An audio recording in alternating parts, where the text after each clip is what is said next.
మధ్యప్రదేశ్లోని ఇండోర్ జిల్లాలో జైన సమాజానికి చెందిన ఒక ప్రత్యేకమైన ఆచారం ఇప్పుడు దేశవ్యాప్తంగా చర్చనీయాంశమైంది.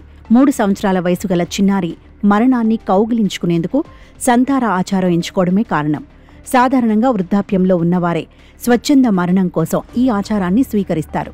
తీవ్ర అనారోగ్య సమస్యలు తట్టుకోలేక చావు కోరుకునేవారు ఈ మార్గాన్ని ఎంచుకుంటారు.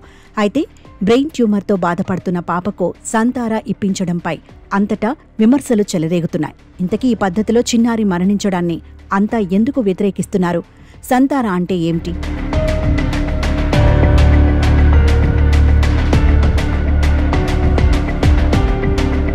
ఈ సంఘటన మార్చి 21న మధ్యప్రదేశ్లోని ఇండోర్ జిల్లాలో జరిగింది.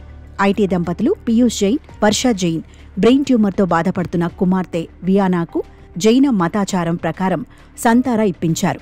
జీవితపు చివరి క్షణాల్లో కొట్టుమిట్టాడుతున్న కుమార్తెకు తుది వీడుకోలు పలికారు.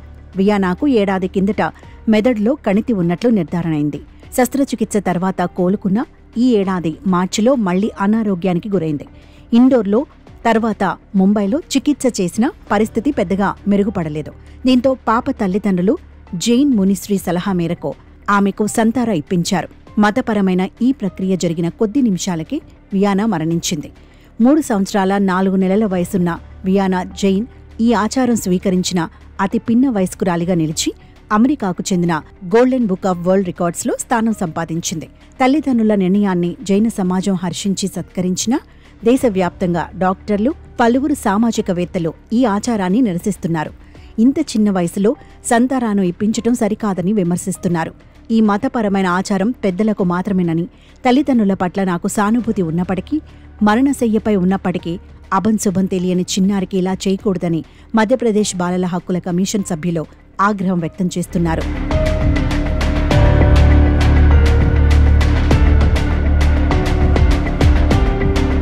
సంతార అనేది జైన ధర్మంలో ఒక పవిత్ర ఆచారం. దీనిని సల్లేఖన అని కూడా పిలుస్తారు. సంతార ఆచారం ప్రకారం స్వచ్ఛందంగా చనిపోవాలనే ఉద్దేశంతో ఉన్న వ్యక్తి ప్రాణం పోయే వరకు ఆహారం, నీటిని ముట్టరు. ఆకలిని, దాహాన్ని ఆపడం ద్వారా ఆత్మ శుద్ధి చెంది చనిపోయాక శాంతి కలుగుతుందని జైనుల విశ్వాసం. సన్యాసం తీసుకున్నప్పుడు చావుకు దగ్గరగా ఉన్నామని భావించేవారు సంతార స్వీకరిస్తుంటారు. కఠినమైన ఈ పద్ధతి చట్టవిరుద్ధమని, జైన మతానికి ఈ ఆచారం అవసరం లేదని 2015లో రాజస్థాన్ హైకోర్టు తీర్పు చెప్పింది. కానీ సుప్రీంకోర్టు ఆ తీర్పుపై స్టే విధించి దీనిని చట్టబద్ధం చేసింది.